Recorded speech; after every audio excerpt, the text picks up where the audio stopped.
fail, the fans are cheering. The score is tied. Houston 10, Detroit 10. Sponsored by the all-new Toyota Corolla Sport Liftback, reborn for 1984. See it at your local Toyota dealer. And by Goodyear, makers of Arriva, the all-season radio.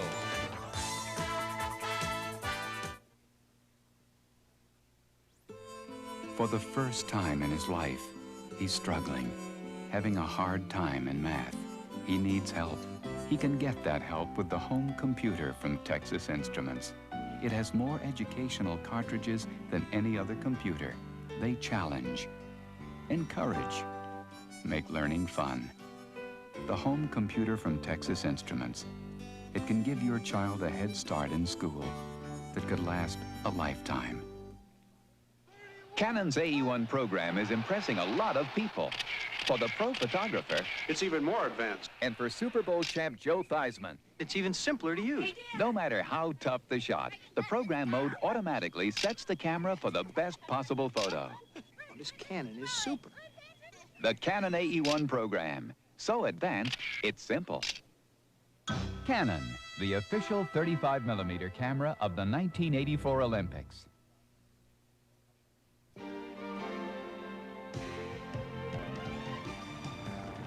Torture test after torture test. Day and night. The wear and tear of 5 tough years in just 15 weeks at the General Motors Proving Grounds. All yours, Brenda. Thanks, Randy. Even if you never put your GM car through anything like this, it's good to know we did. Nobody sweats the details like GM. Spend your Thanksgiving holidays with CBS Sports. We'll have a full menu of great games starting with the NFL on Thanksgiving Day. The St. Louis Cardinals take on the Dallas Cowboys. Friday, college football takes center stage as Alabama meets Boston College. Saturday, our coverage of college basketball tips off with Kansas against Houston, followed by a college football classic, Nebraska and Oklahoma. And on Sunday, an NFL doubleheader. All here Thanksgiving Day through the weekend on CBS Sports.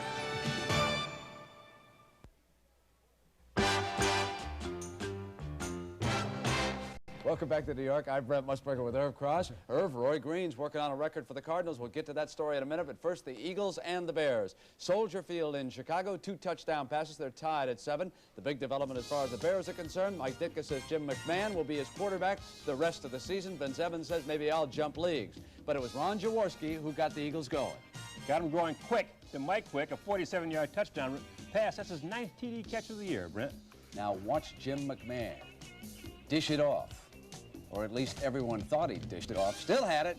Fired the touchdown pass to Dennis McKinnon, the rookie wide receiver out of Florida State. They are tied at 7. The Jets have struck like lightning. It was scoreless in the second quarter. Then Crutchfield from the 1, and then Lynn with an interception goes back in, and now the Jets are ahead of the Bills by 14 points. Miami and New England. Tony Collins has scored for the Patriots, so too has Grogan on a 1-yard run. The Dolphins have kicked 2 field goals, one a 52-yarder by Von Schaman in that game. Cleveland dominating Tampa Bay right now. Brian Sipe, the quarterback there. The Browns lead the Bucs 10-0. Irv, show us the highlights. Cleveland taking control of this game early, Brent. Always do it with the running game. There's touchdown run number 1 by Mike Pruitt. And it looked a little cold there along Lake Erie, didn't it, with McKay with the hat on? Cincinnati and Kansas City, and the Chiefs lead at 13-6. They are in the second quarter of that game out west. And now the record. Roy Green has caught 4 passes, all for touchdowns, thrown by Neil Lomax. 15, 23, 7, and 62 yards. If he catches one more, he ties the NFL record of 5. Kellen Winslow of the Chargers was the last to accomplish that. Bob Shaw, a veteran, he was the first. Now, Pittsburgh and Baltimore, and our old friend Raul Allegre has kicked a field goal for the Colts. The Steelers get a touchdown out of Abercrombie. It is 7-3 now in the first. Green Bay and Minnesota. This was supposed to be close, but the Packers, who play the Lions next Sunday in Milwaukee, their defense is simply too dominant right now for the Vikes. Bart Starr knowing he had to have this game. Some say his job is on the line. Watch how his defense responded. Down on the 1-yard line. Then the Vikes punted. And after good field position, the Packers drove in for a score. Mike Meade climaxing it from 1 yard out. Then again it was the Packer defense, forcing still another turnover. And Dickey hit Jefferson. And it ran to 17. Then they made it 19 just moments ago when Dills dropped back in the end zone and he was tackled there for a safety. So again, it is 19-0, time running down in the second quarter of that game. Detroit and Houston, of course, the action you're watching here on CBS. They are tied at 10. You know the storyline. If the Lions can come back and win it, it'll be a three-way tie in the NFC Central if the Packers hold on. Oilers trying to win for the first time. Irv, I can't believe that you thought Billy Sims committed a personal foul on this one play. Now remember now, a running back must keep his feet on the ground. If he hurdles or leaves with his feet, it's a personal foul if he makes contact. Is that a personal foul or not? He got two of them.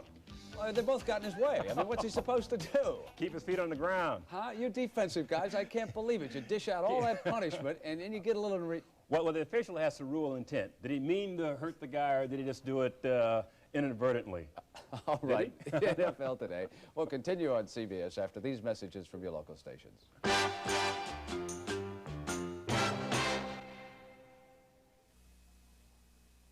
Monday. She thinks we're having an Scarecrow and Mrs. King have an undercover affair to protect the princess, but their royal romp becomes a race against murder. And on Aftermash, Potter's niece turns Alma Cox green with envy. Then is Newhart's play in for a rewrite when Johanna wants the lead? You're just too darn old. And on Emerald Point, Kay finds fulfillment with Glenn, while Hillary's past comes back to haunt her. I know what you like to do. Scandalous tapes lead to blackmail on Emerald Point, Monday. This is CBS.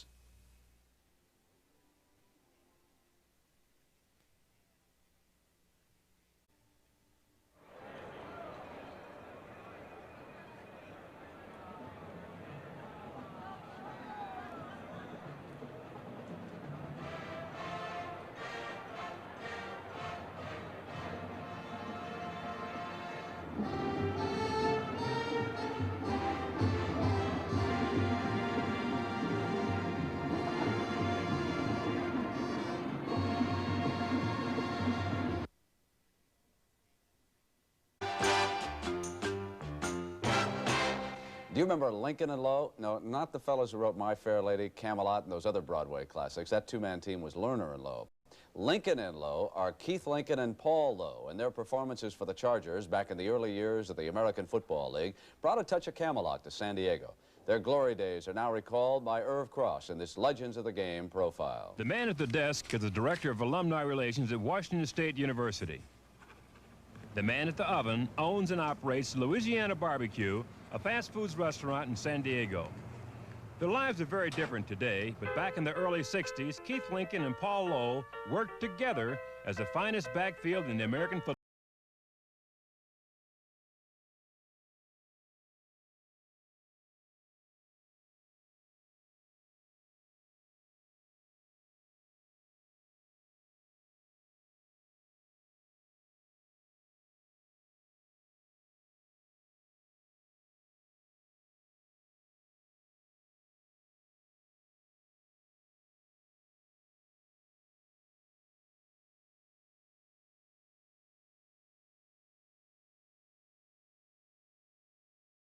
Once he got in the open one-on-one, he was almost impossible to bring down. Keith Lincoln lacked Paul Lowe's breakaway speed. Otherwise, the two men were virtual equals. So when Lincoln joined the Chargers in '61, Lowe acquired both a running mate and a rival. I was there.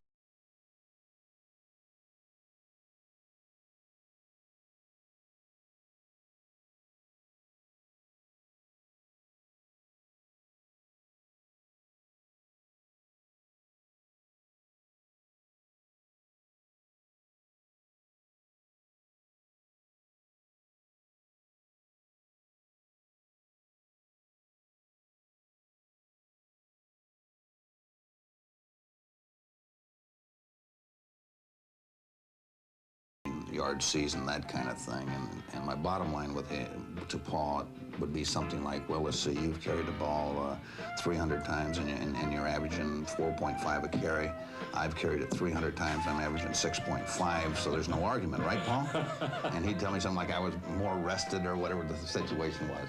But actually, I think that that's a healthy situation in any ball club to have two competitive running backs that are trying to outdo each other.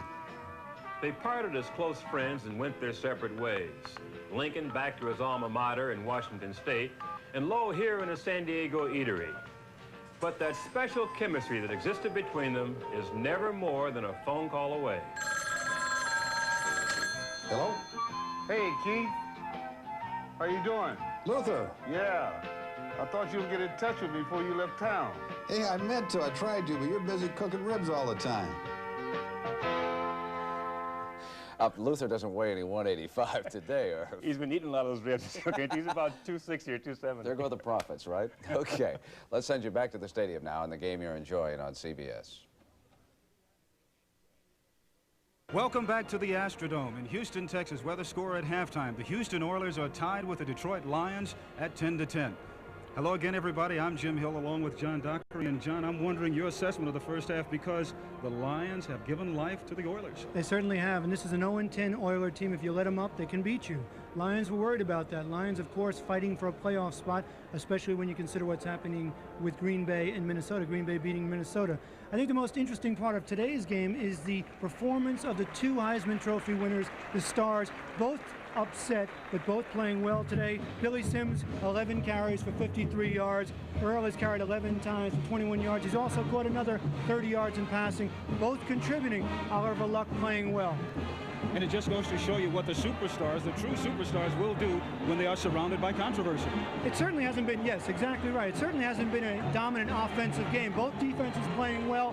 One of the teams is going to have to come out in the second half and take control. Of course, Detroit, more of a seasoned team, more experienced, more used to winning, so obviously they'll have an edge. But Houston at home is getting a taste of what victory might be about after losing 17 in a row, so who knows? They have everything in the world to gain and nothing really to lose, and maybe that's why they were so happy and happy-go-lucky yesterday at workout. As you look at the stats, turnovers not much of a factor. Time of possession fairly close. The rushing yardage, the Oilers not doing much. Billy Sims, the main rusher for the Lions. Passing yardage, relatively even. So statistically, the first half is relatively close, and the score indicates that. It's 10-10. Take a look at the replay now. This is a touchdown. Billy Sims takes it up over the top after a 10-play drive, 52 yards, 4.5 minutes. Detroit took the lead 7-3 at this point. But Oliver Luck brought them back. He finds his tight end, Mike McCluskey out of Penn State, down the seam. It's good for the touchdown. This puts Houston back in the game, score tied 10-10 after the extra point. And that's where we stand right now.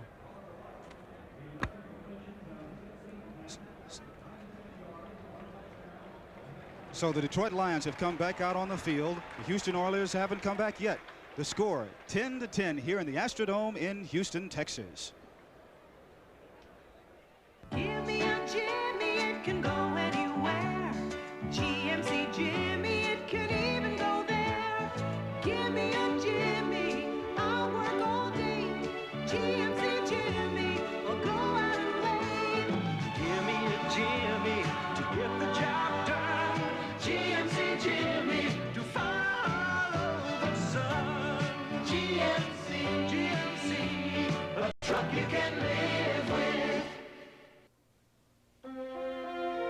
In these modern times, the person who goes to work may not have far to go. But at the Hat of the Month Club, the boss better keep moving. To keep the books, organize the files, write the letters, check out the inventory, find time to create, and still keep on top of things. Yet even a thriving business can reach a point of diminishing returns. A good time to learn about the IBM personal computer. With this tool for modern times, a person can quickly master such jobs as accounting or word processing. Even use the IBM personal computer to forecast growth. All helping the business person at home to wear many hats, while selling even more. And that can be a feather in anyone's cap. The IBM personal computer. Try one on at a store near you. America is on the move, and Chevrolet is supplying the wheels. Chevrolet and you taking charge. And by Sears, where you'll find great values. There's more for your life at Sears.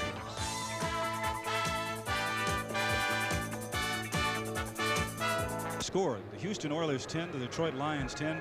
Eric Hipple, 8 of 15 for 127 yards. looks like he's doing okay. I'm sure he's still just a little bit sore, but there's one thing about game day, John, as you know, you can always make it through a game unless it is a very serious injury. There's Oliver Luck on the other side, and the Oilers, when they came back out on the field, there's Luck statistics, 11 completions out of 16 attempts, 96 yards, 1 interception, but 1 big touchdown that tied the ball game. Exactly. Both quarterbacks performing about on an equal level. They both have 1 interception. This is really the story of the game. When you look at Billy Sims, he's hot, 11 carries for 53 yards, 1 touchdown. Earl Campbell, 11 for 21. But also remember that Earl has caught 3 passes, something he doesn't do that often, for 32 yards. So he is up around that over 50 yards in combined rushing, receiving yardage, and he's providing some of the impetus today for the Houston Oilers. And I would think, wouldn't you, John, that we might see more of Earl coming out of the backfield and catching the ball too? I think so. Of course, we'll see the short passing game continue. I think the Houston Oilers still have to do some gambling. They're not a team that's used to winning. They're used to that coconut falling off the tree and hitting them on the head. They look for ways to lose. Next Saturday, right here on CBS, the NCAA Today. There's a look at the schedule of games that you'll be able to see. Washington State versus Washington. That is the big one. Of course, the Huskies of Washington, if they can win because of UCLA losing yesterday, they will go back to the Rose Bowl. It all starts right here on CBS at 3:30 Eastern Standard Time. How about Washington yesterday, Jim? They shut out SC 24-0. Washington State also a winner. They beat California 16-6. Should be a good game next week right here on CBS. And we have a good game right now. It's tied at halftime. Florian Kemp getting ready to kick off now for the Houston Oilers. And Jenkins, number 31, back deep for the Lions. And the ball goes to Jenkins at the goal line. And Jenkins gets neck-tied up about the 27-yard line. And that's where the Lions will take over 1st and 10. A return of some 27 yards. Steve Brown in on the tackle. While we have a moment, I'd like to tell you all that this telecast is presented by the authority of the National Football League and is intended for the private use of our audience. Any rebroadcast or other use of this telecast without the express written consent of the Houston Oilers and the National Football League is prohibited. 1st and 10 at the 27-yard line for the Detroit Lions. Eric Hipple back in at quarterback. And Hipple hands off to Billy Sims. Sims up the middle, fumble. And the Lions recover. And Jim, you know, neither team has taken control of this game. Certainly the Detroit Lions haven't. Certainly the Houston Oilers haven't. They've just been playing it close to the cuff. No one has stepped forward and said, this is my game. Someone's going to have to do it soon. Ulysses Norris recovered the fumble of Billy Sims, and as long as the game is in that kind of limbo, then the Oilers have a chance, and that's one of the things that the Lions were afraid of. You don't want to give them a chance. Sure, a fighter that's been beaten many times. Boy, you want to knock him out early so he doesn't start to believe that he can beat you. 2nd and 5 from the 32. Hipple hands off to Sims again. Off the right side, picking up a couple of yards. Tackle there by Jesse Baker, 5th-year man out of Jackson State. And it's interesting when we're talking about Billy Sims and the obvious enthusiasm and excitement. Yesterday he told us that he had bought 80 tickets for this game, that he had 4 brothers, his grandmother, his friends, his relatives. They were all coming to the game today. Yeah, that's section D right in front of us. Yeah. I think Billy can afford it. 1st and 10 for the Detroit Lions at their own 37-yard line. Opening moments of the second half. The game is tied 10-10. Slot to the right. Hipple back to pass. Throws to Sims on the screen to the right. And here goes Billy. Dancing his way into up around the 47-yard line, and it's just amazing. Robert Brazil, Avon Riley, Willie Tellis in on the tackle. It's amazing what this man can do when he gets just a little bit of room. One of the reasons it worked, watch as he fakes here to Jones, right? Defense moves, Billy Sims gets the ball, follows his blockers, and then does the rest. Vintage Billy Sims. Watch him move here. Glide, slide, missed tackles. Billy Sims gets a 1st down for the Detroit Lions. The score here in the Astrodome is tied. Oilers 10, Lions 10. We shall return. Chevrolet taking charge. One company provides cars and trucks to satisfy the wants and needs of virtually every man and woman in the USA. That's today's Chevrolet. Taking charge. One company puts some of the world's most advanced manufacturing and design facilities to work for America. That's today's Chevrolet. Taking charge. America, you're on the move again. And Chevrolet is providing your wheels. Chevrolet. And you. Taking charge. Our first company picnic wasn't much. 2 bags of chips and a 6-pack. But things changed, because we give our customers a good job for a good price. Call it good business, like this Meisterbrow. Sure, I can pick any beer now, but Meisterbrow tastes every bit as good as Budweiser, and it doesn't cost as much, so there's no contest. Hey, any of you overpaid, underworked people want a beer? Introducing Meisterbrow. Tastes as good as Budweiser at a better price. It isn't often the FBI gets caught in a con game, but when they do, it's a beaut. Sit in on the con game on 60 Minutes, Sunday on CBS. Bob Ham was the injured player for the Oilers. We're happy to report he just got the wind knocked out of him. He's out of the game. Malcolm Taylor is in the game now, his replacement. 1st and 10 at the 47-yard line for the Detroit Lions. Eric Hipple, quarterback. Hipple, quick pass to the left to Leonard Thompson. Thompson gets a good block from Jones and picks up almost enough yardage for the first down. It's going to be very close inside into Houston Oilers territory. The tackle there made by Jesse Baker and Bob Abraham. Abraham's been a very busy man this afternoon. And as a defensive back, you must give a guy like Leonard Thompson with that blazing speed room. That's what happened there. Leonard Thompson just went down, hooked up. The ball was delivered on time, took it upfield, and he's very, very close to the first down. So it's 2nd and 1, actually a little less than a yard, at the Oilers 44-yard line. Scores tied 10-10. Norris in motion. And Eric Hipple takes it on the quarterback option. Goes to the right.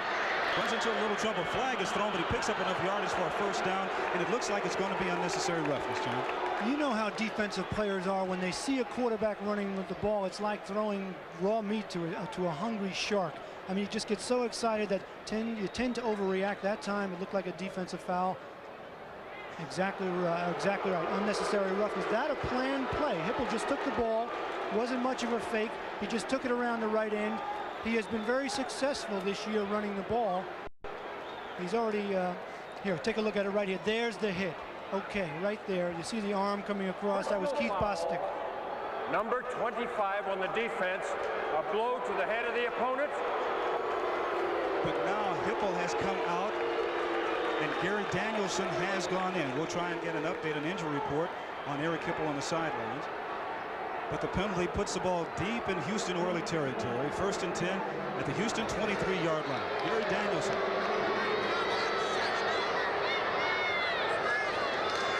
Pitch back to Sims. Sims to the near sideline. Gets a good block from Jones. Gets down inside the 10-yard line. Tackle there made by Carter Hartwick and Keith Bostic. And what blocking in front of him. Watch the cornerback, number 25 in the safety. Keith Bostic playing soft. And James Jones just runs into him, keeps pushing him. See Bostic giving ground. You can't do that. You must force the play. Jones, great block, stays with Bostic. Billy Sims right behind him for a big gainer. Pick up of 15 yards. It's 1st and 6 now from the Oilers 6-yard line. The score is tied at 10-10, but the Lions are threatening. 3 tight ends now for the Lions. Billy Sims, James Jones in the backfield. Pitch back again to Sims. Comes to the near sidelines. Gets a block. There's a crack. Gets down to about the 2.5 to 3-yard line. Robert Brazil in on the tackle for the Oilers. But it's interesting that time, number 25, Keith Bostic, knew what he had done on the play before. He gave too much ground. He was too soft. That time he forced the issue, came across, met the blocker, and forced depth in the backfield. Thus the play was stopped for a short gain of 2 yards. Billy Sims so far this afternoon, 15 carries for 80 yards. And it's really important, I would think, John, that the team that scores first in the second half will have a big advantage, because, you know, the Oilers were going, and I'm sure they were very happy at halftime, but they had to remain under control. This could do a great deal of confidence for the Detroit Lions, who didn't play that well in the first half. Danielson throws back to his left. Man, wide open.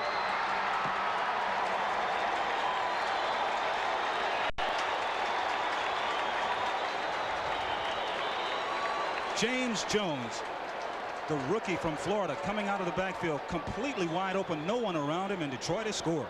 That's just a delay. Boy, he had all the time in the world to throw. Danielson knew he was wide open, threw that soft pass. Touchdown, James Jones. Robert Brazil was the closest defender to him, and you have to know that that was a mental mistake then by the Houston Oilers. So Eddie Murray is in now to attempt the point after. And it is good. So Gary Danielson connects with James Jones coming out of the backfield. Eddie Murray kicks the extra point, and with 10:25 left in the third period, the Detroit Lions have scored. They lead the Houston Oilers 17-10. Chevrolet is taking charge with a new high-output Camaro. A Camaro Z28 that did a test track 0 to 55 in 6 seconds. A Camaro with remarkable new handling. A Camaro with sure-footed braking. Z28 Camaro. More beauty, more beast. Chevrolet. And you. Taking charge. One computer company has been shaping the way business does business for 99 years, NCR. Today, NCR High Technology puts computer power where business needs it most. From the powerful NCR personal computer, Decision Mate 5, to the awesome power of the 9300, the world's first full 32-bit VLSI mainframe for business. NCR, shaping the way business does business. Studley's Dudleys, yeah, that's what the fans have been wearing here, bags over their heads ever since Chuck Studley took over as the interim head coach of the Houston Oilers. And he knows what the name means. Interim means temporary. This is his 5th game. He has yet to win one. He's close here, though. See what his team does now. Short kick. Picked up by Carl Roaches. Roaches comes out to about the 37-38-yard line. Tackle there made by Roosevelt Barnes. You know, an important factor in this game is the fact that, and we haven't talked too much about it, Ed Murray's leg is bothering him. Mike Black is kicking off. Terrible kickoffs, giving Houston excellent field position. They almost have the ball at the 40-yard line. A return of some 12 yards then by Carl Roaches. So now I think we will get a chance to see if the Oilers feel they will really have a chance to come back and win this ball game. They trail 17-10. Earl Campbell, the lone setback. Oliver Luck at quarterback for Houston. Luck hands off to Campbell, breaks back to the near side, to the far sideline. Here goes Earl.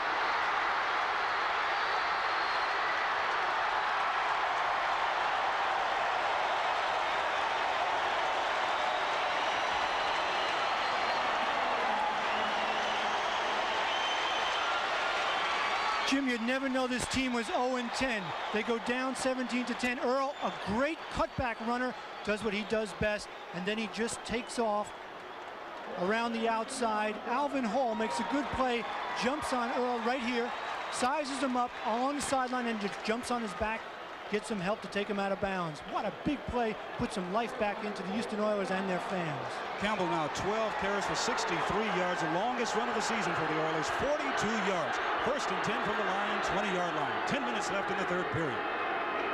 Look, quick pass to the top of the screen. Mike Renfro. Renfro down the far sideline. Renfro, a fine wide receiver, knocked out of bounds there by number 22, Bruce McNorton. So Oliver Luck, he's mixing the run, he's mixing the pass, high percentage passes. Remember, turnovers have been the problem of the Houston Oilers. They've stayed away from him today, except for that one interception that was tipped, and he was pressured. Oliver Luck doing a reasonable, professional job at quarterback. Not inspirational, but he's running his team well. So the Oilers have responded so far to being down 17-10. Oliver Luck at quarterback. Campbell the lone setback. Mix up in the backfield. It looked then like Luck came out and turned the wrong way. That's one of the problems that you have with a young man who has not been playing a great deal. Campbell went to his left. Luck came out to the snap from center and turned to his right. And Luck lost his shoe. Remember, this is only the first NFL start for Oliver Luck. Last week was his first regular season action. It was against Cincinnati, 3 quarters. He had a reasonable afternoon, throwing 24 times for completing 24 out of 41 for 225 yards. Eric Hipple along the sideline. The doctor, team doctor, looking at Hipple. Hipple has a pinched nerve. They're going to decide if he'll come back. But it's 3rd and 3 at the 13 for Houston. Dressel in motion. Play action pass. Fake to Campbell. Luck throws into the end zone. Touchdown, Houston.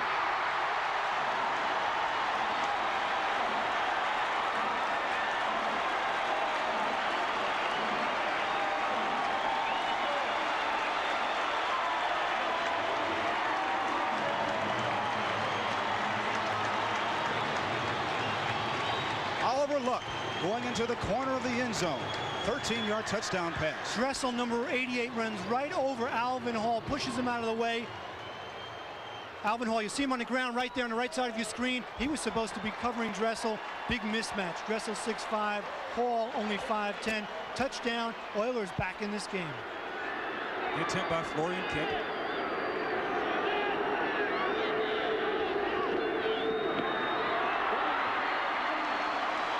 Is good. So with 9 minutes and 12 seconds left here in the 3rd period, the Oilers have responded to being down 17-10. The score, 17-17. We'll be back in a moment. Taking charge. Here comes the hottest selling Chevrolet today. The fun-to-drive front-drive Cavalier. Fire up 2 liters of electronically fuel-injected fun and experience more horsepower than the top 3 imports. The minute you feel Cavalier perform, you'll know what makes Cavalier the hottest-selling Chevrolet today. Chevrolet! And you, taking charge. When I retired from pro ball, I bought this place with a little help from the bank. And today we're doing just great by selling good food at good prices. Thanks, Mike. I think that's the only way to do business. Meister Brau must too. This beer tastes as good as Budweiser, but doesn't cost as much. To me, Meister Brau makes a lot of sense. To a lot of other people, too. Ah, you said it. Introducing Meister Brau. Tastes as good as Budweiser at a better price. Next Sunday, regional NFL action spotlighting the Minnesota Vikings against the Pittsburgh Steelers and the Washington Redskins against the Los Angeles Rams next Sunday on CBS Sports. Back at the Astrodome in Houston, Texas, along with John Dockery, I'm Jim Hill. The score is tied, 17-17. There's Eric Hipple on the sidelines, bending over just a little bit. Florian Kemp kicking off for the Oilers. Ken Jenkins about 3 yards in the end zone. And Robbie Martin wisely decides Jenkins to stay right there. Let's take it from the 20.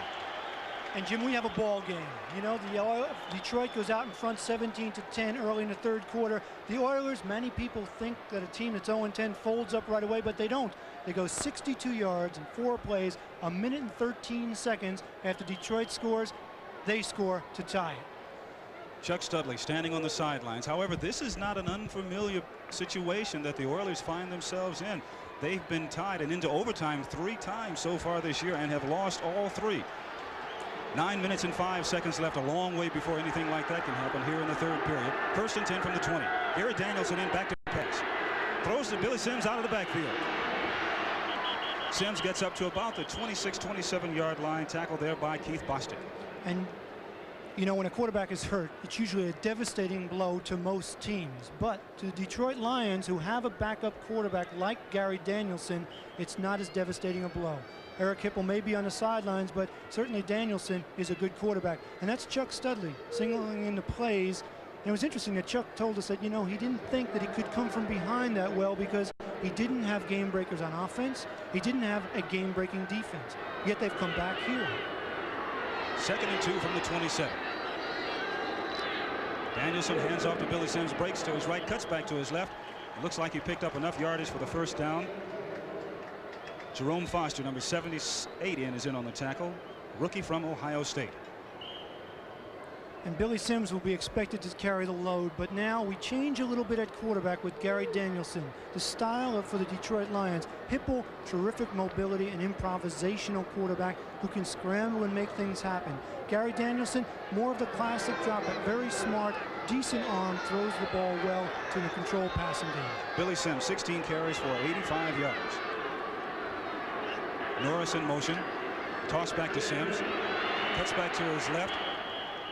Picks up a couple of yards there before he's tackled by number 56, Bob Abraham. And you know, you mentioned the differences in the quarterbacks, and sometimes I think that will change your offensive philosophy too. A little bit, although, you know, all the plays are coming in from the sidelines, and obviously they're relying on Billy Sims. He's having a great afternoon, going for his first 100-yard game of the season. So it will change slightly because Danielson isn't the scrambler that Hipple is. And there's a look at a big game that the Lions are interested in. Green Bay leading Minnesota shockingly 19-0. 2nd and 4 from the 36. Nichols in motion. Hands off to Sims. Picks up a couple of yards, but with great extra effort, that second extra effort there, he gets up to about the 42, 43-yard line. Tackle there made by Robert Brazil and Bostic again. And coming up next, the second game of our doubleheader this afternoon on CBS. The Dallas Cowboys with the best record in the NFL at 9-1, going against the San Diego Chargers, who have been just decimated with injuries, but they still have a fine passing attack at 3-7. And it's amazing when you think of the Dallas Cowboys, but for a 2-point loss to the Raiders, they would be 10-0. Really amazing in today's age. Sims has rushed for 96 yards. 1st and 10. Danielson back to pass. Throws to his left. Intended for Leonard Thompson, but again knocked away by Willie Tellis. Tellis, who's had a fine afternoon at the right cornerback position for the Houston Oilers, has almost come up with a couple of interceptions today. But once again, he played the ball very well as they were trying to get the ball into Thompson. He was playing inside position, man-to-man. Danielson didn't put much on the ball, gave Tellis time to react. But for Leonard Thompson coming back and reaching with his body, Tellis might have intercepted that ball. And it looked like the ball should have been thrown a little bit more to the outside to give Thompson a better angle at it to catch it. Exactly right. 2nd and 10 from the 43. Danielson back to pass again. Throws to his right. Intended for Ulysses Norris, and it's a little bit high. Bostic over covering Norris. Well, the reason he had to throw that is he had Avon Riley, number 53, the 3rd man from UCLA, in his face, and that's why he got rid of it quick. Danielson's a smart quarterback. He reads the blitz, number 53 right on him. You'll see him come into your screen right there. So he throws it quickly and misses James Jones out of the backfield. The idea was right, the execution wasn't. That's right. Norris has checked out of the game. Jeff Chadwick has checked into the game, and Chadwick, we were told yesterday, could have a big game there. He's a big play man for him. 3rd and 10 from their own 43-yard line. The shotgun position now for Danielson. Looks to his left. Throws. Complete to Jones coming out of the backfield. Tackle there made by Robert Brazil. So James Jones comes out of the backfield, but it is not enough for a first down. And the Lions will have to punt.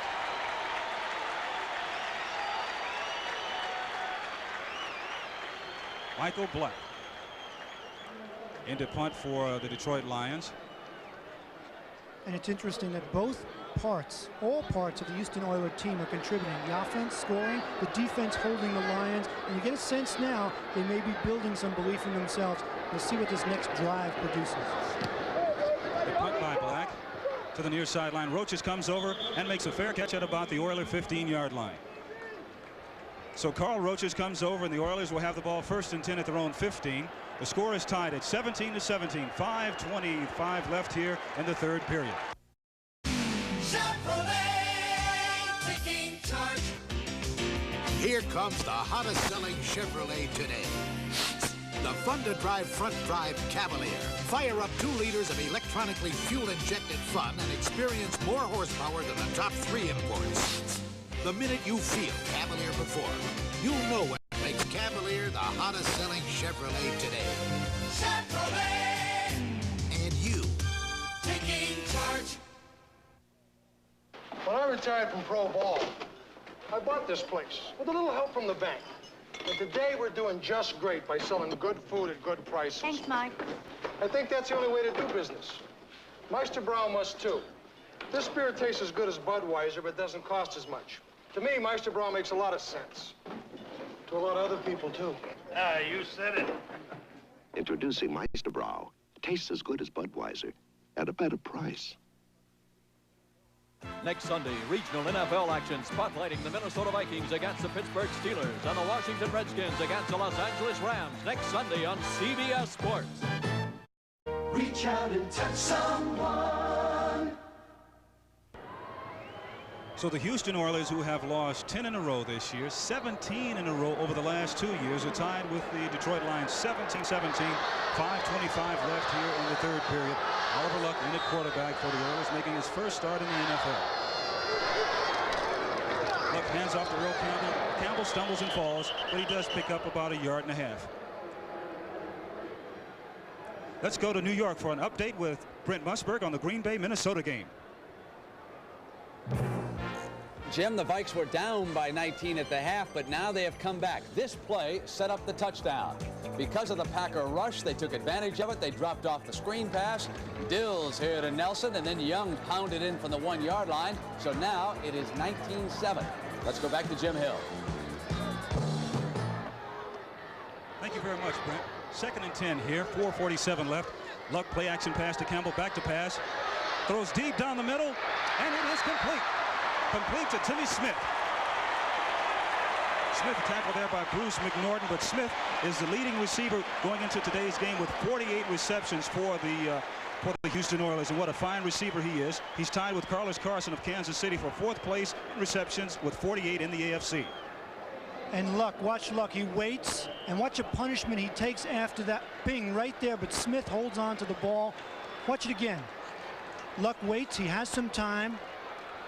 Smith with the reception, and look at the hit that Luck takes, and that's Doug English, number 78, all over him. Luck never saw the reception, but it is a 1st and 10. Hand off to Earl Campbell.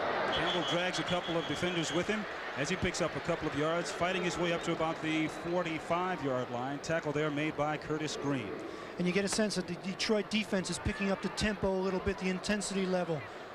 They didn't like what the Houston did on that last drive, took the ball down in 1.5 minutes and scored to tie this game. Detroit's defense, a decent defense, an enthusiastic defense led by Doug English, William Gay, 78 and 79. Mike McCluskey is out, and Walt Arnold checks in for the Houston Oilers. Timmy Smith to the near sideline. Campbell alone setback. The fake to Campbell. Luck throws downfield. Complete to Arnold. Arnold is tackled there by Bruce McNorton, number 29. But there is a flag on the play. And William Gay was not happy. He was all over the referee. It's a foul against Detroit, but William Gay was arguing that he was held, but the penalty goes against Detroit. So Houston on the move again. You know, you just got through talking about how the defense was starting to assert itself for the Detroit Lions. Personal foul, roughing the passer, number 79. 1st down. William Gay was the guy, and he was angry. He knew the referee called it on him. He didn't think he did it. Monty Clark trying to figure out what they can do defensively now to shut down Oliver Luck, mixing up his plays well. He's moving out of the pocket to get away from the pressure. And what the Lions are starting to do now, if they aren't careful, they can just over-aggressively get themselves into deeper trouble and allow Houston to score here. 1st and 10 from the 24-yard line. 3:14 left in the third period. Earl Campbell, the lone setback. Oliver Luck at quarterback. Luck hands off to Campbell, going to the far side. Earl cuts inside, getting inside the 19-yard line before he's tackled by McNorton. And Houston doing what they want to do. They want to get some yards on 1st down, so it sets up a good 2nd down and medium or short situation. Oliver Luck isn't the kind of quarterback who can drop back when it's 3rd and 20 and move the team upfield and make a completion. He's got a young offensive line. So they're using Earl Campbell. You saw his stats there, having a good afternoon to set up a good situation on 2nd down. 2nd and 6 from the 20-yard line of the Lions. Score tied 17-17. Luck tosses back to Campbell, coming to the near sideline, cuts back to the middle of the field, down to the 10. Down to about the 5.5 of the 6-yard line is Earl Campbell, tackled by Alvin Hall.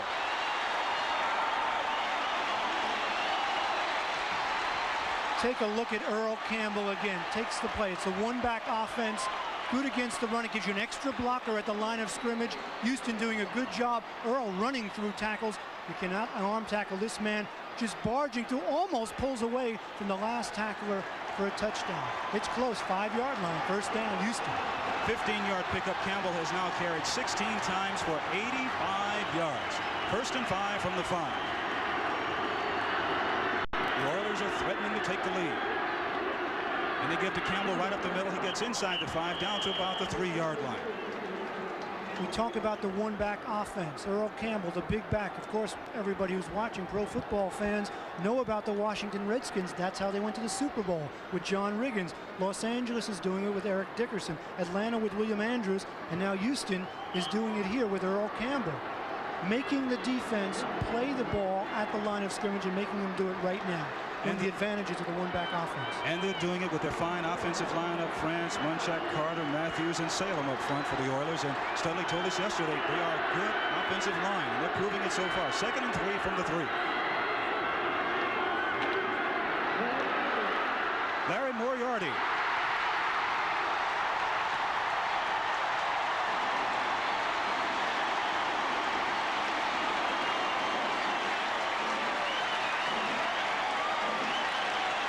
I don't have to tell you what happened. The fans here in the Astrodome did. Touchdown, Houston. You don't have to talk about second effort, too. Larry Moriarty appeared to be stopped. Take a look from the low angle. He takes the ball off tackle. He appears to be stopped. Earl Campbell is leading as the blocker. Doesn't do much. Right there, looks like he's stopped. No whistle. Stays on his feet and lunges towards the end zone. The rookie out of Notre Dame puts the Oilers on top. And Campbell is slow getting up. Right at the goal line on the near sideline of the field. Earl Campbell. Earl Campbell is having the trainers are out looking at Earl Campbell right there. Of course, this would be a devastating blow. Earl Campbell is the one man that Houston can ill afford to lose. He is the only game breaker they have on this team. And when you talk about the franchise, there it is right there. And you know, Earl is disgruntled. He talked about getting out of Houston, wanting to be traded, but there's a couple of things like Billy Sims. If he has individual success and the Oilers start winning a few games and the future looks bright, this man, Earl Campbell, may stay. The Oilers are ahead. We'll be right back. There's more for your car at Sears' biggest automotive sale of the year. Weather Handler all-season radials as low as $99 a set of 4. Road Handler highway radials as low as $44.99 each. Save $100 on Sears heavy-duty 1.5-ton floor jack, only $99.99. And save $18 on a Sears 48 battery, just $39.99 with trade. Confidence installed day and night. There's more for your life at Sears. So Earl Campbell is walking off on his own power, and he has not been booed one time this afternoon. Moriarty in for the touchdown. Florian Kemp attempting the extra point.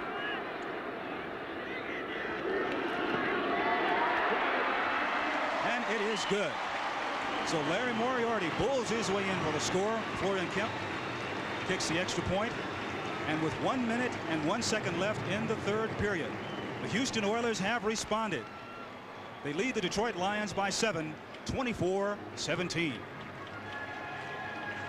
You know, the secret to a comfortable retirement is really no secret. You need a smart investment firm to help you get there. And the best way to find that investment firm is to ask a lot of questions. And Katie and I asked. And the more we ask, the more good things we heard about one company, Dean Witter. We heard about the quality of their financial advice and programs. We heard they really listen, really care. For us, Dean Witter was worth asking about. Dean Witter, worth asking about. So thanks to a roughing the passer penalty on Bill Gay, number 79 for the Detroit Lions, the Houston Oilers go the length of the field. Larry Moriarty scores, and it's 24-17 in favor of Houston over Detroit. And of course, we all know that if the Detroit Lions can win this ball game this afternoon, they could be in a tie for first place in the NFC Central Division. However, that game depends on what happens up north with Minnesota and Green Bay. But Jim, I have one for you. Imagine now, okay, they're leading 24-17. If Detroit should come back, it should go into overtime. Remember, the Oilers haven't had much success. They set an NFL record for losing 3 overtimes in one season. Not a distinction you really want. That's right. Kemp with the kickoff. Ken Jenkins at the goal line. Jenkins is brought down at about the 20-yard line by Steve Bryant, number 81. What second effort by Larry Moriarty after that 8-play, 84-yard drive consumed almost 4.5 minutes. Moriarty appeared to be stopped. Second effort, took it into the end zone. The Oilers on top, 24-17, 52 seconds left in the third quarter. In the last couple of minutes, we've been hearing that old familiar song they used to play here in the Astrodome when they were very successful in the Bum Phillips. Love You Blue. First and 10 from the 21-yard line. 52 seconds left in the third period. Danielson in at quarterback for Detroit. Fake to Billy Sims. Throws out of the backfield to Jones. A little bit too high for him and out of bounds.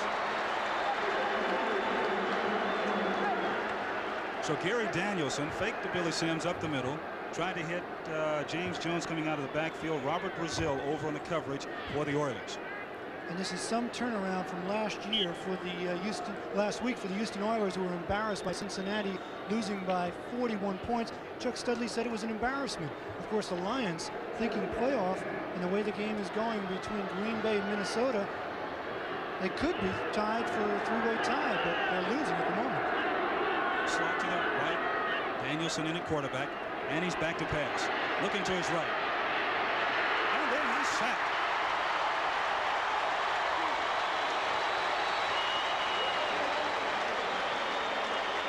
Good coverage downfield by the Oilers. Jerome Foster, the rookie from Ohio State, in to make the sack on Danielson. And Danielson had plenty of time to throw. He had good protection, but watch the right side of your screen right there. You see number 78, Jerome Foster. Wisely, though, he didn't have an open receiver. He didn't throw an interception, which would have given him terrible field position. Loss of 5 yards. An experienced quarterback. That's what he'll do for him. Shotgun now, 3rd and 15 from the 6. Danielson back to pass again. Throws down the middle, intended for Leonard Thompson. It's picked off. Billy Kay comes up with the interception, and a big break for the Houston Oilers. They try to go to the well once too often. Bill Kay picks it off. Leonard Thompson, everyone knows it. He is the guy when you need long yardage you go to. Watch it again. Danielson sets up. He has time. Feels the pressure, throws it, and just a good reaction on the ball by Kay. It was actually thrown too far in front of Leonard Thompson. He couldn't get to it. Maybe Thompson could have made a better effort to get in front and knock it down, but he didn't. Oilers have great field position. 1st and 10 at the Lion 31-yard line. 8 seconds left in the third period. Oliver Luck, quarterback for the Oilers. Dressel in motion. Handoff, draw play to Campbell. Stiff arms one tackler, but he can't get away from 2 as Ken Fantetti comes over. Number 33, William Graham, make the tackle for Detroit. And that was the last play here in the third period, here at the Astrodome in Houston, Texas, where the Houston Oilers are all fired up. They lead the Detroit Lions 24-17. Wednesday on Whiz Kids, Richie outsmarts a computer crook who's getting away with armed robbery. Whoa. But who gets the last laugh? This is CBS.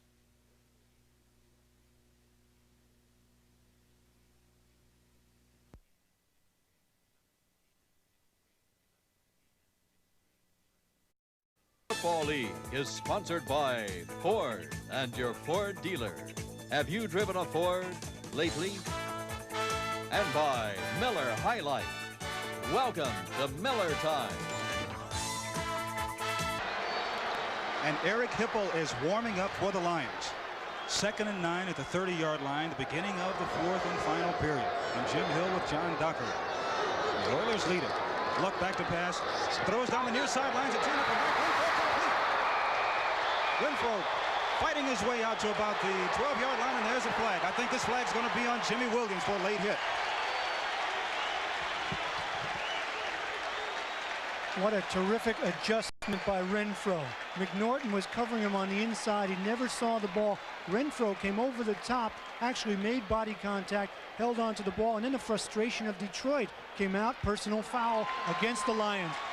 Played good for 18 yards, and that's what I was talking about a little while ago, about their defense getting overly aggressive. This ball is thrown not perfectly. It's the adjustment that makes the difference. See Renfro come over McNorton, and then watch this late hit in a moment right here. They're trying to drag him down. Bang, right there. Foul, number 59 on the defense for a late hit. First down and goal. That foul on Jimmy Williams. So now it's 1st and 6 from the 6-yard line for the Houston Oilers. They already lead 24-17 over the Detroit Lions. Oliver Luck getting his first start from West Virginia in the NFL. Earl Campbell is a lone setback. Here's Campbell, starts on the inside, goes outside, comes back to the inside, and it takes a host of Detroit Lions to bring him down, led by Ken Fantetti and Alvin Hall. You see how strong Earl Campbell is. He did that little dart step and then just met the tackler head up. Whew. He did. Incredibly strong. Really did, because Fantetti came over to tackle him, and Earl stood him up. And look at the statistics. Earl Campbell has carried the ball 19 times for 89 yards, coming close to that 100-yard mark. Luck 16 of 21 for 174 yards. That's Chuck Studley, the interim head coach of the Oilers, who made his name as a defensive coach for the 49ers. Told us that Bill Walsh was the man who taught him the motivation that you need to be a good head coach in the NFL. His job is on the line. He needs some wins. 2nd and 5 from the 5. Dressel in motion. Fake to Campbell. Under pressure. Throws. Short and incomplete. You know what impresses me about Oliver Luck today? He's kept his cool, his poise. We know he's a very smart quarterback, but here he is in the pressure cooker. And it was interesting what he told us. Jim, remember he talked about, well, maybe sometimes you're better off being innocent and naive and not knowing all the things that can happen to you as an NFL quarterback. Ignorance is bliss. That's right. He said he doesn't have as much fear as maybe an older player, so that way you can go in and just play all out. And a pretty good afternoon, 158 yards, 15 of 20 completions, only 1 interception, 2 touchdowns. There's a wasted timeout. Obviously, he's something he didn't like, so Houston wastes a timeout. Well, that's really, I think, the smart thing for a young quarterback to do. He is not used to being in this kind of situation. Although he's played very well this afternoon, comes up, you see something you don't like, it's best to call timeout this close in, I would think. Exactly. When a team is 0-10, you see 2 men on the sidelines there. You see the head coach, Chuck Studley, just behind Oliver Luck. And those 2 men are bound together because both their jobs are on the line. If Studley doesn't do something, he told us, how can the Houston Oilers market a losing situation and a losing coach? So he knows his job's on the line. Chicago and Philadelphia tied in the 4th quarter, 14 all. Other scores: Green Bay 22, Minnesota 7. There's St. Louis over Seattle by 7 points in the 3rd period. And just to pick up on what I was saying about Oliver Luck, he knows this is his opportunity. If he doesn't do it, the Houston Oilers will be looking for a quarterback in the draft. Or maybe they'll bring down Warren Moon from Canada. But they'll need a quarterback if Luck can't do it. And there's a lot of question whether he will be the quarterback of the future here in Houston. Certainly today, he's doing a lot for his cause. Well, his name has been very fortunate for him so far. Haha, yes, Luck. That's it. 24-17, the Oilers over the Detroit Lions.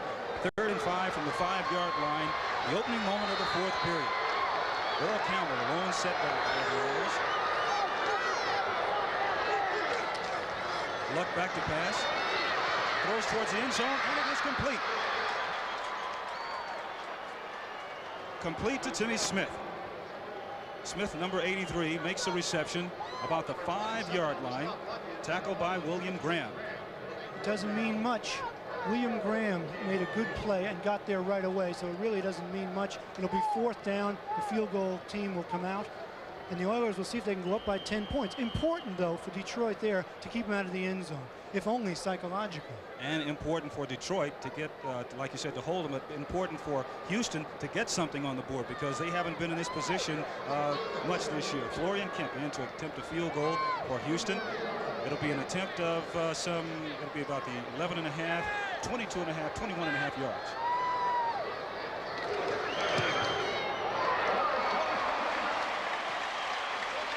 And it is good. Florian Kemp successful on a 21.5-yard field goal, and now the Houston Oilers lead the Detroit Lions 27-17 with 13 minutes and 8 seconds left in the 4th period. Its beauty isn't merely cosmetic. Cougar, its very shape uses the air to help hug the road. Aircraft-inspired doors help eliminate wind noise. As you drive, a computer adjusts the engine, the 1984 Mercury Cougar. Even from a coldly rational perspective, it's beautiful.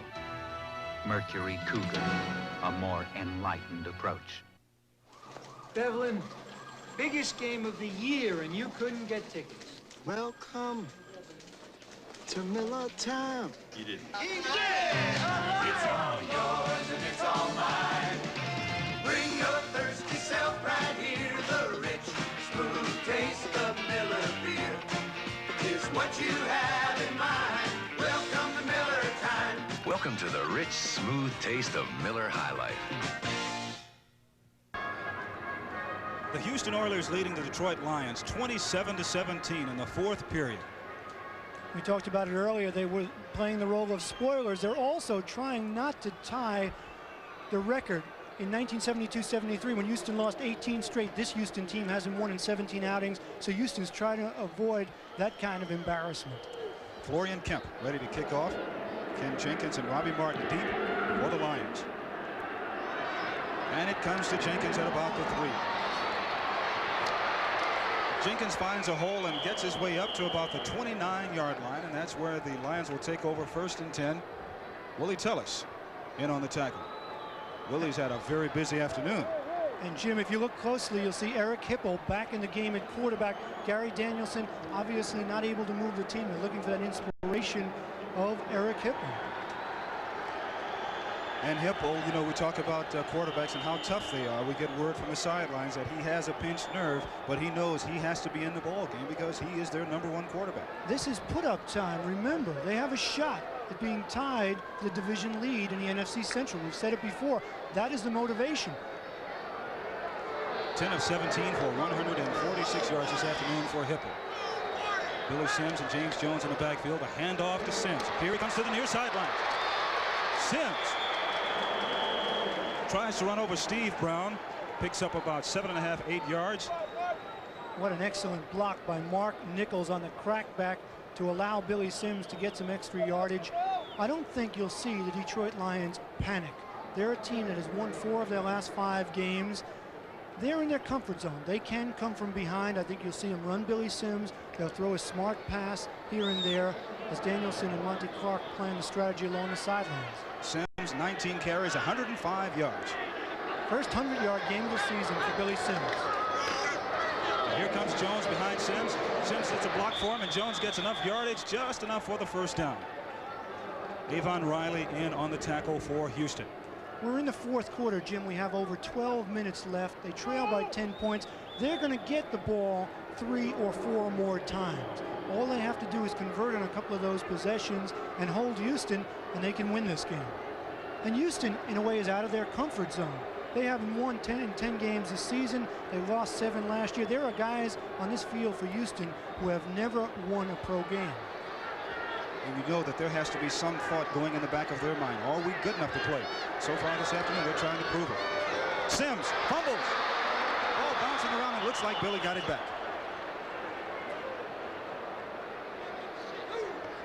So Billy Sims taking the pitch from Hipple, coming to the near sidelines. Heads up play on his part, scrambling, doing everything he can to get the ball back. Steve Brown over to make sure that Sims didn't get up and start running again. Taking a look at it again, he dribbles it along the turf. The pitch appears to be okay. Billy just doesn't handle it. Perhaps he was looking upfield. Here, the ball bounces. Jones helps him out. They both cover the ball. Detroit dodges the ball. 2nd and 12 from their own 41-yard line. Sims and Jones in the backfield. Hipple at quarterback for the Lions. Hipple back to pass. Throws to the right, and it's complete to Sims coming out of the backfield. Greg Bingham in on the tackle for the Houston Oilers. And a smart play. Hipple gets half of it back. It was 2nd and long. Now he's got about a 3rd and 7 situations. You look at Green Bay ahead of Minnesota 22-14. Minnesota creeping back. And boy, they've lost 2 in a row, Minnesota. They've been on the slide. I think they missed Ted Brown an awful lot. He's been hurt. Surprising today that Green Bay's defense has set up a lot of that scoring. They got a safety. They had a couple of turnovers. The Packers have been on a roller coaster all year. But now it looks like the Oilers are trying to come out of the dumps. Shotgun formation for the Lions. Hipple throws to the far sidelines. Oh, just into and out of the hands of Jeff Chadwick.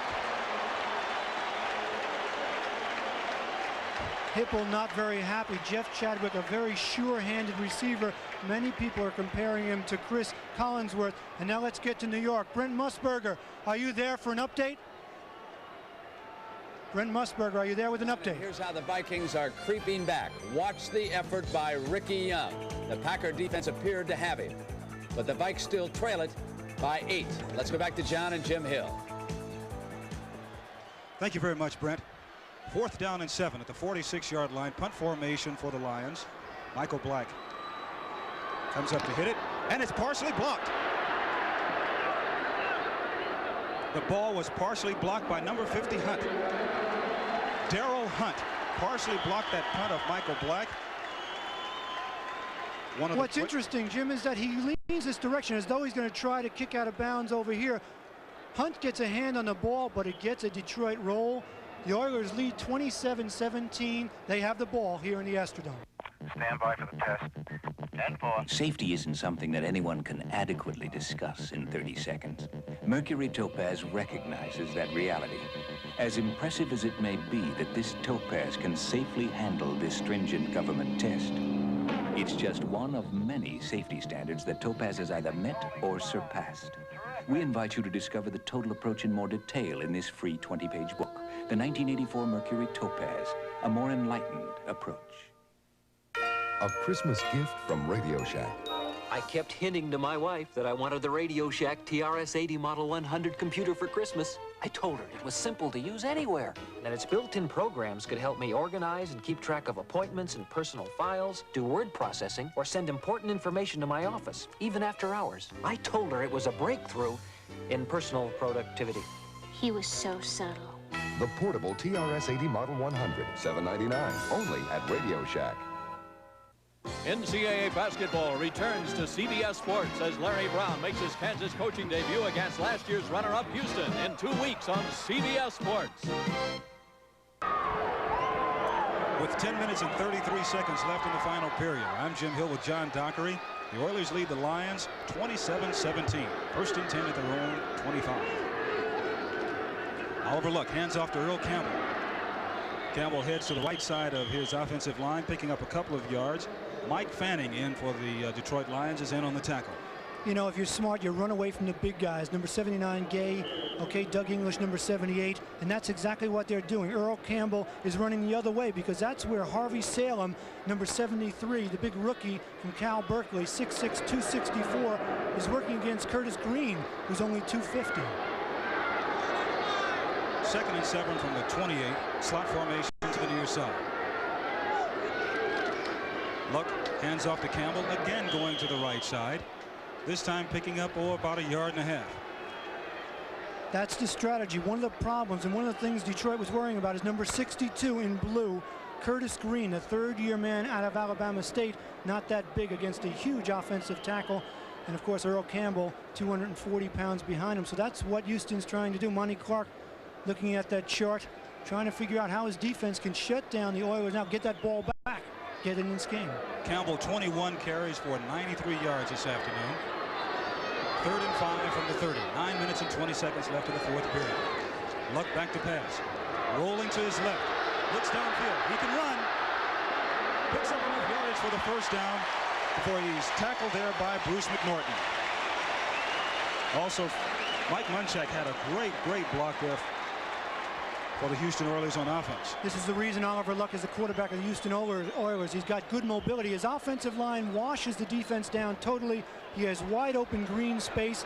Okay, he's being led by Mike Munchak, who gets a block. Defensive back makes a great play to come back underneath it. That's McNorton. Oliver Luck picks up the first down. And Munchak looked back at Luck and said, "Come this way, big fella, follow me." And he did enough for the first. Luck hands off to Campbell. Right up the middle. Goes right through the middle of that line, the defensive line of the Detroit Lions. 8 minutes and 27 seconds left here in the final period. And this is time-consuming football. You mentioned 8 minutes and 20 seconds left. Detroit must get that ball back. They must shut down the Oilers right here. Yet the Oilers are running the ball. Good strategy. They're picking up first down, and they're consuming that clock. And once again, the thought comes to my mind what Chuck Studley told us yesterday. He says, hey, we have a good offensive line, and they're proving it now. Slot formation to the top of your screen. Renfro in motion. Goes back the other way. Luck tosses back to Campbell. Here goes Earl. Campbell behind, great blocking by that offensive line. Gets up enough yardage over the 45-yard line, and it looks like it's enough for the first down. Tackled there by Gary Cobb and William Graham.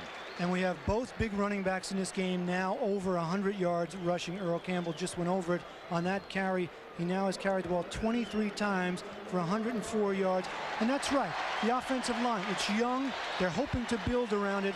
The draft choices over the last 2 years, you see Chuck Studley along the sidelines, have been offensive linemen. This year it was Bruce Matthews, the big rookie out of USC. Last year it was Munchak. Salem, the second-round draft choice. They're building an offensive line. 1st and 10 at their own 48. 7-10 left. Dressel in motion. Luck back to pass. Plenty of time. Steps up into the pocket, starts to run. Gets away from a couple of lines and gets down into Detroit territory to about the Lion 45-yard line. Where he's tackled by Jimmy Williams and William Graham again. Doug English is in doing battle with Munchak and Carter, the center. Right there, you see him setting up. Number 63, Munchak. They're fighting. They're battling. Luck sets up, runs right by him, shows him mobility, and that's a heartbreaker for a defensive team. You have the receivers covered, you get pressure, and the quarterback scrambles close to a first down. Studley told us yesterday that Munchak, a second-year man from Penn State, is playing like an all-pro, and he's going against an all-pro. 2nd and 3 from the 45. Luck tosses back to Campbell. Earl runs into a little trouble, and it takes several Detroit Lions to bring him down, led by number 59, Jimmy Williams and Ken Fante. Earl not rushing himself, taking a little breather on the turf.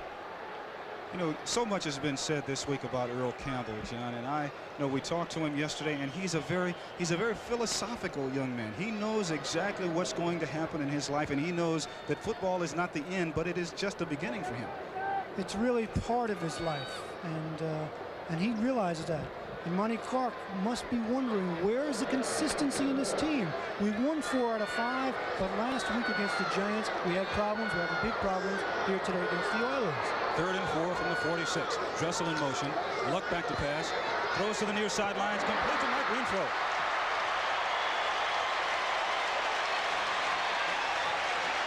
Renfro tackled by Bruce McNorton. And again, William Graham in on the tackle. This is just a classic one-on-one. They're blitzing. There's pressure. It's man-on-man defense outside. Good throw to Renfro. The tackle made. Take a look at it again. This is what they rely on, the rush. It didn't get there this time. English tied up in the middle. Luck gets the ball off for the first down.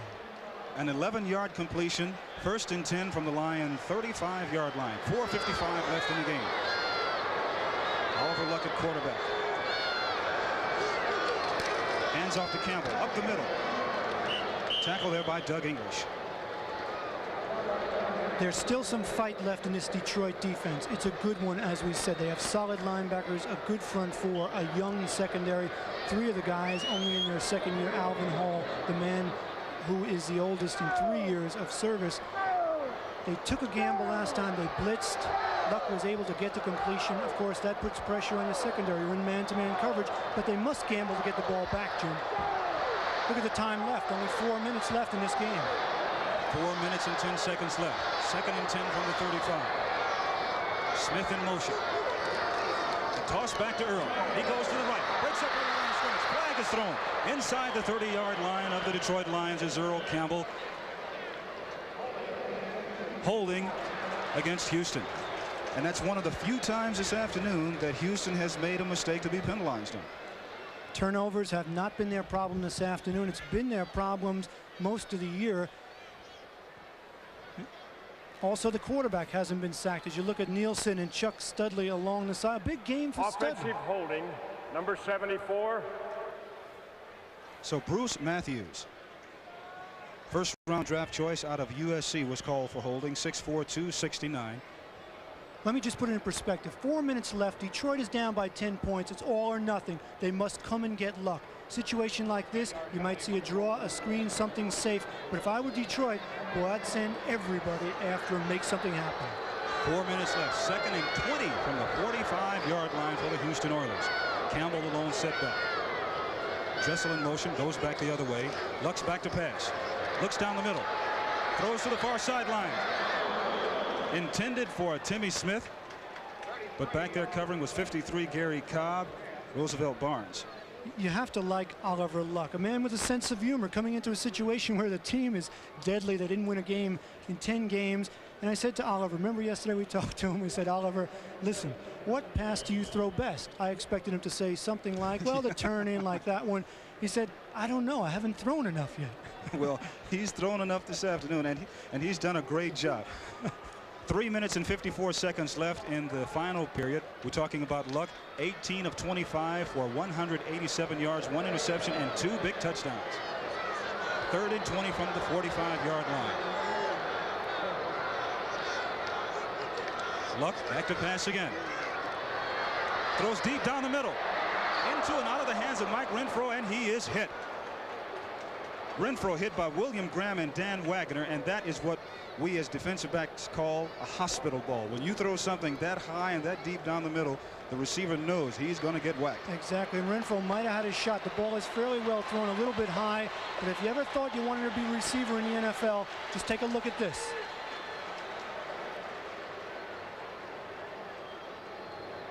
Oh. Detroit will get the ball back. Then it'll be up to Hipple and company to move it in a hurry. 3 minutes, 48 seconds left. They'll need a quick touchdown. Then they'll need another score, either a field goal or a touchdown to win. John James in punt formation for the Oilers. Ken Jenkins back in deep receiving formation for Houston, or rather for Detroit. The snap, and here's the punt.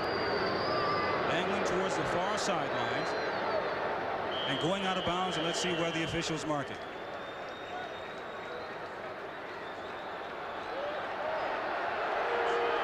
Marked at about the 20-yard line, so it'll be 1st and 10 right there for the Detroit Lions. 3:41 left, and we'll be back in just a moment.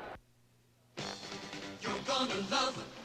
This car gets 4 coats of electrostatic paint, and lasers make sure the process runs smooth as silk. You're gonna love the finish. Based on a survey of owner-reported problems during the first 3 months of use, Ford Motor Company is building the highest quality cars and trucks of any U.S. manufacturer. You're gonna love the quality Ford. Quality is job one. I love it. Shocks are shot, treads are thin, mufflers gone. Well, come on in. There's more for your life at Sears. Where else could you change your tires, take your aim, smooth out your ride, and catch the game? There's more for your life, for the times of your life. There's more for your life at Sears. The Detroit Lions trail the Houston Oilers by 10 points, 27-17 in the 4th period. 3 minutes and 41 seconds left. I'm Jim Hill along with John Docker. Eric Hipple in the shotgun formation for Detroit. The Lions must move. Hipple, and he's set.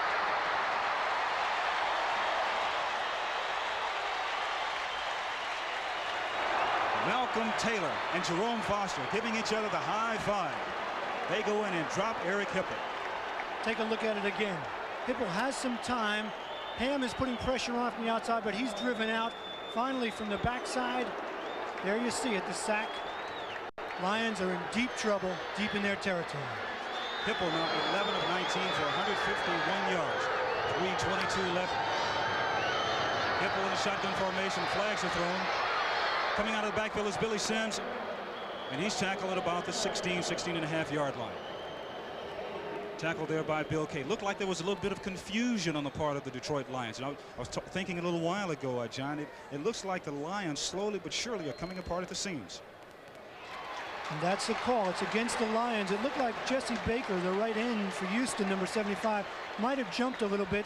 That caused the offense to move, and the penalty goes against Detroit. And when it rains, it pours. Detroit, of course, coming in. Monty Clark, 5-5 on the year, almost a tale of 2 seasons for Monty. They started at 1-4 for the first part of the year, and then they went 4-1. So this was a pivotal part, a tale of 2 coaches. One thinking playoffs, Monty Clark. This man. 86 on the offense was offside, and 72 was offside on the defense. We will replay the down. The down will be replayed. Chuck Studley trying to keep his job. Of course, the down will be replay, offsetting penalties, so it's second down, Jim and long. Sure is. 19 yards to go at their own 11-yard line. 3:14 left. Hipple back to pass. Sprints to his right. Has time. Throws back to his left. And it's intercepted by Willie Tellis.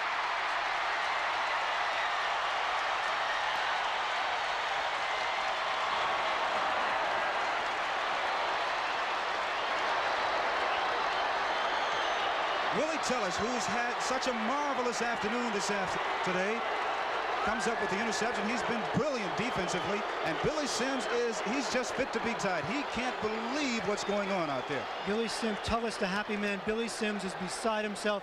He threw his helmet to the ground. What you didn't see was Billy Sims was fighting with the Houston Oilers player. He's disgusted, a man with so much pride. Look at him on the sideline, coming back to his home in Texas, wanting this game so badly, putting in a great performance, and now frustration. Again, a chance to be tied. Look at him.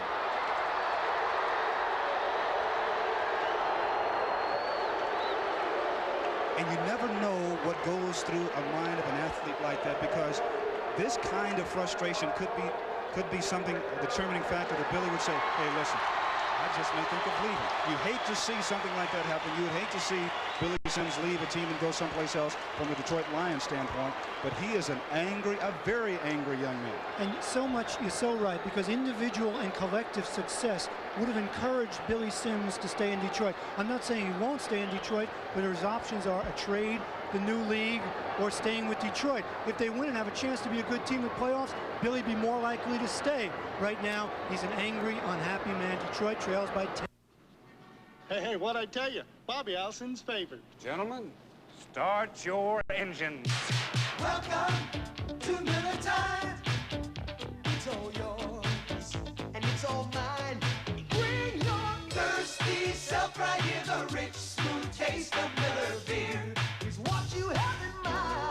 Oh, welcome to Miller Time. Welcome to the rich, smooth taste of Miller High Life. 30 seconds is too little time to study every aspect of quality in any car. But one car, the Mercury Topaz, invites a more thoughtful look. For example, one measure of a car's quality is just how much space exists in the seams. So we made sure Topaz's seams wouldn't vary from design standards more than 1.5 millimeters. All the information you need to make a more intelligent car buying decision is in this free 20-page book, the 1984 Mercury Topaz, a more enlightened approach. Not a doubt in my mind that this whole episode wasn't sexually motivated. Tonight, the mystery begins. I don't believe anything like that could happen in Delano. Chiefs. Frustration on the part of Billy Sims. Total frustration. You saw him knocking the water cups off the sidelines a little while ago. The Detroit Lions slowly but surely starting to come apart at the seams. They trail the Oilers by 10, 27-17. 3 minutes and 5 seconds left here in the final period. Earl Campbell getting the ball from Oliver Luck. Coming to the left side. Getting good blocking by his offensive line. Tackled there by Ken Fantetti.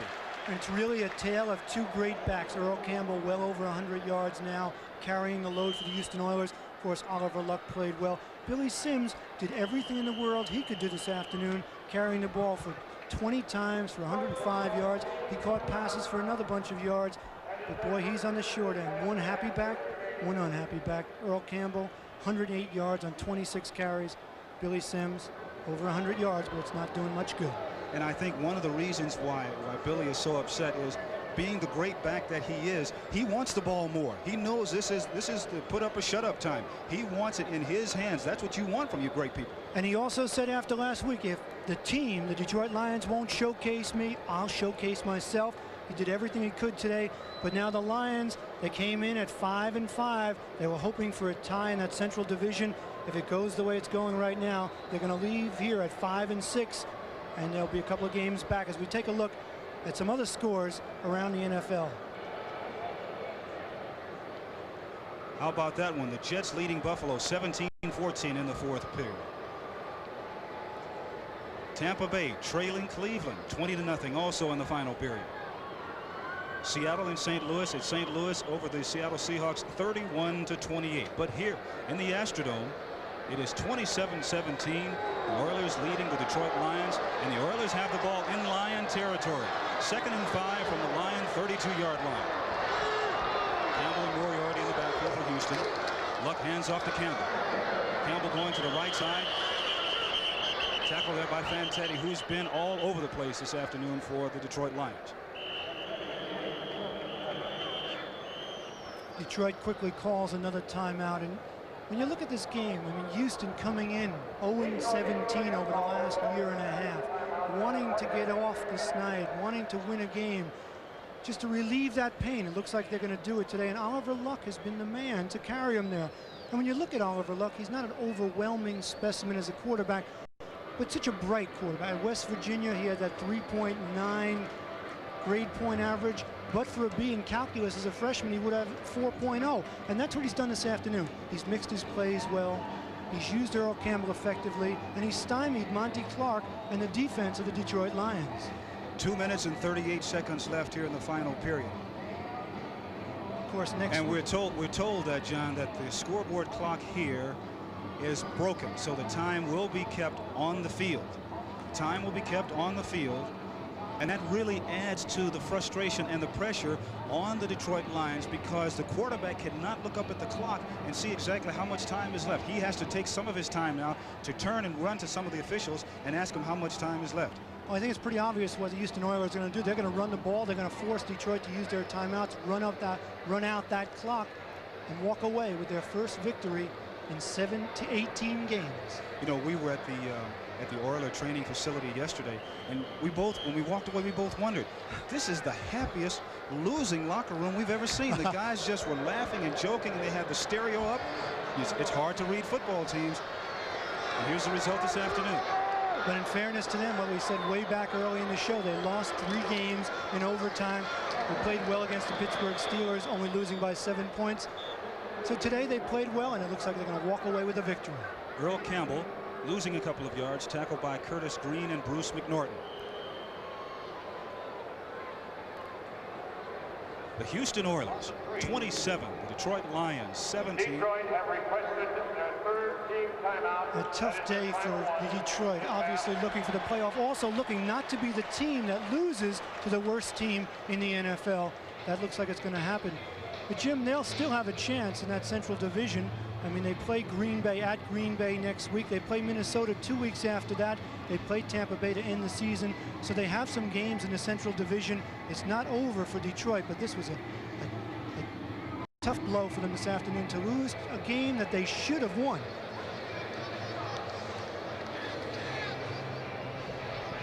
Coming up next, the second game of our doubleheader this afternoon here on CBS.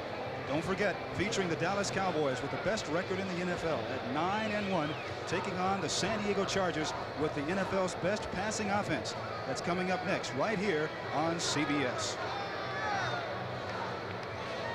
So the Detroit Lions call timeout, and now the Lions do not have any more timeouts left. We really have to keep that in the back of our minds as they trail by 10 points here in the final period. Other scores this afternoon, it's Kansas City over Cincinnati 20-9 in the 4th period. Remember, Cincinnati embarrassed Houston here last week, scoring some 55 points. And Pittsburgh, the Steelers over the Baltimore Colts in the 3rd period, 17-6. Pittsburgh continuing to roll. This will make them 9-2 if that score holds up. John James. Ken Jenkins back deep for Detroit, and the ball goes into the end zone for a touchback. And so the Lions will have the ball 1st and 10 at their own 20-yard line. A punt by James of some 33 yards. Looking up at the scoreboard clock, we mentioned a little while ago that the scoreboard clock was broken. However, now the clock registers 2 minutes and 15 seconds left. We'll check to see if that time is official. Chuck Studley on the sidelines, looking for that first victory. He's lost 4 in a row since taking over for Eddie Biles. This would be his first NFL victory. The Lions will try to use a situation here so that they get the 2-minute warning as a timeout. They're out of timeouts. Hippo back to pass. Complete to Billy Sims out of the backfield. Sims gets by one tackler, gets by another tackler. Finally brought down at about the 37-yard line. Tackle there made by J.C. Wilson. So the Lions now in their hurry-up offense. The clock registering 2 minutes right now. 2 minutes registering left in the ball game. Pickup of some 19 yards as Billy Sims is trying to do everything he can. So with 2 minutes left in the ball game, it's the Houston Oilers leading the Detroit Lions 27-17. We'll be back. MVP, sponsored by Atari Home Video Games. 1981, quarterback Kent Anderson takes a back seat to no one. After being benched in the very first game of the season, Anderson returns to lead the NFL in passing and direct the Bengals to their first Super Bowl appearance. Number 14 storybook season is concluded with his selection as pro football's most valuable player. If you think ColecoVision plays all Atari cartridges... You mean it can't? Here's Pac-Man on ColecoVision. But here's Pac-Man on the Atari 5200 Super System. Now you're talking. And it doesn't work on ColecoVision. But won't Jungle Hunt? Not with real arcade graphics. Ms. Pac-Man? This Ms. plays only on the Atari 5200 Super System. And now there's an adapter. For 2600 games? Nearly 300 2600 games. Super. System, now with a $30 rebate. And Pac-Man from Atari. Along with John Dockery, I'm Jim Hill. 2 minutes left in the final period. The Detroit Lions trail the Houston Oilers by 10, 27-17. In a game that the Oilers have really wanted for a long time, and now the Lions must come back. Eric Hippolini, quarterback, back to pass. Looks to his left, looks to his right. Screen pass to Billy Sims. Billy has a couple of blockers, and he slips and falls at about the 45-yard line. And Billy, what a smart ball play. You saw Billy Sims try to cut towards the sidelines to get out of bounds. He knows that time's a factor. He slipped on the turf, didn't get what he wanted accomplished. 1:40 left in the game. Hurry up offense for the Lions. 2nd and 3 from about the 46-yard line. Hipple back to pass, looks to the far sideline, and it's complete to James Jones. And Jones is kept in bounds. The clock still runs. Tackled there by Ted Thompson. 1 minute. Go ahead. I'm surprised about James Jones. Everything they say about James Jones is that he has the head of a veteran. A veteran running back gets out of bounds then to stop the clock. James Jones did not. 1:12 left in this game. 1 minute and 10 seconds left. 1st and 10 from the Oiler 47-yard line. Hipple back to pass. Looks to the left. Throws. Completes to Jones. Jones comes down and he's knocked out of bounds. Looks like he gets enough yardage for the first down. As the Oilers now are starting to bend just a little bit. Tackle there made by Darrell Meadows. Remember, there's a minute left. A quick touchdown puts them down by 3 points. An onside kick, a recovery. They move the ball into field goal range. This game is not out of the fire yet for Houston. There could be a tie if Hipple can be that efficient, and a little bit of luck for Detroit. 1st and 10 at the Oiler 36-yard line. As you mentioned, John, you see it on our clock. 1 minute left in our ball game. Eric Hipple back to pass. Looks to his left. High, but complete to Billy Sims coming out of the backfield. Bounces off Bingham. Misses another tackle. It takes 2 or 3 people to finally bring him down, and the Lions now are really in their hurry-up offense. A great individual effort by Billy Sims. The clock registering 42 seconds left now. The Lions trailing by 10, 27-17. Sims goes out. Dexter Bussey comes in. 34 seconds left. Hipple back to pass. Looks to his left. Back to his right. Complete to Jones coming out of the backfield. Jones at about the 20 to the 19 and goes out of bounds. Situation now, they were in their hurry up. It took them a long time to get that play off. Billy Sims was unable to get out of bounds. Before that, Jones did get out to stop the clock with 26 seconds. But right now, Hipple cannot do any more of that. He has to go to the end zone, try to score right now, hope for the onside kick, maybe one pass into field goal range, and bingo to tie this game. It's a tall order, but not totally impossible. 26 seconds left in our ball game. 1st and 10 from the 18-yard line. The Lions trail by 10. Eric Hipple back to pass. Looks to his right. Throws towards the end zone. Into and out of the hands. Almost intercepted by number 51, Ted Thompson. Pass intended for Mark Nichols. The last time, John, the Houston Oilers had a victory, September 19th, 1982, over Seattle. The executive producer, Terry O'Neill. The senior producer, Charles H. Milton III. Produced today by David Michaels. And directed by Richard Drake. Associate producer, Danny Mann. And the rest of our technical crew who've done just a marvelous job. 2nd and 10, 20 seconds left. Hipple rolling to his left, throws back into the end zone. Incomplete over the head of Mark Nichols. 15 seconds left on the clock. Don't forget, my friends, coming up right after our game, the second game of our doubleheader today, and it should be another good one. The Dallas Cowboys with the best record in the NFL, with a record of 9-1 in California against the San Diego Chargers. And maybe the best quarterback in the NFL, Danny White, against the Eagles last week, completed 88% of his passes. He has over 2,500 yards passing, 21 touchdowns. He and Tony Dorsett are a force. Hipple 17 of 27, 213 yards back to pass. Throws to the far sidelines, and it's intercepted by you-know-who, Willie Tellis.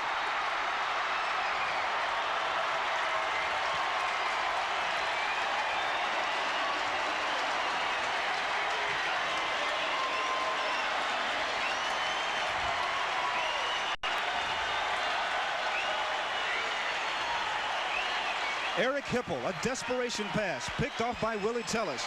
Tellis' second interception of the afternoon. He returns it for 19 yards.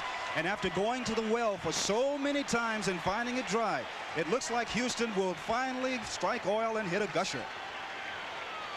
Heartbreak, though, for the Detroit Lions. Fading hopes of the playoff now. But for Houston, you're right. A win finally after 18 tries. 6 seconds left, and let the crowd here in Houston count it down for you.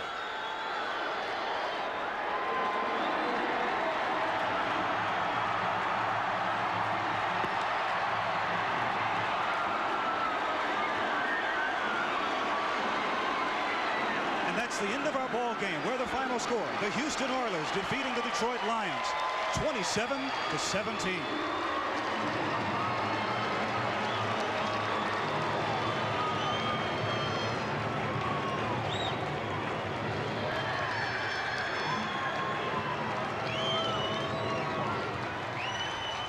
And it is over. The losing streak is finally over, thanks to the great efforts of that young man, Oliver Luck, whose name has been very fortunate for him this afternoon. Second-year man out of West Virginia, 6'2", 193. A great sense of humor, as we found out yesterday, and he's going to be all smiles today. You better believe it. His first NFL start of victory. Chuck Studley, the coach, the interim coach, his first victory. A great day for the Houston fans who have been frustrated for so long. On the other side of the coin, Monty Clark has to be wondering, what kind of a team do I have? One time they're terrific. Next time they lay an egg. We win 4 out of 5. We come here to Houston. Okay, we lose this one 27-17. We'll be back in a moment right after this. Be sure to watch a fascinating edition of 60 Minutes, the popular television news magazine that features Mike Wallace, Morley Safer, Harry Reasoner, and Ed Bradley this evening on CBS. We're on the air. Do you have any final stats for Luck? Okay. Back at the Astrodome, where the Houston Oilers have just defeated the Detroit Lions 27-17, and most of it was done because of the play of a young man, Oliver Luck. Luck had a great game this afternoon, leading the Oilers to their first victory in over 18 games. That's our game for this afternoon. The final score, Houston 27, Detroit 17.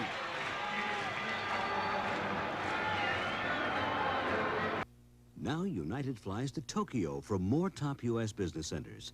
United's 3-class international service to Tokyo. It's truly world class.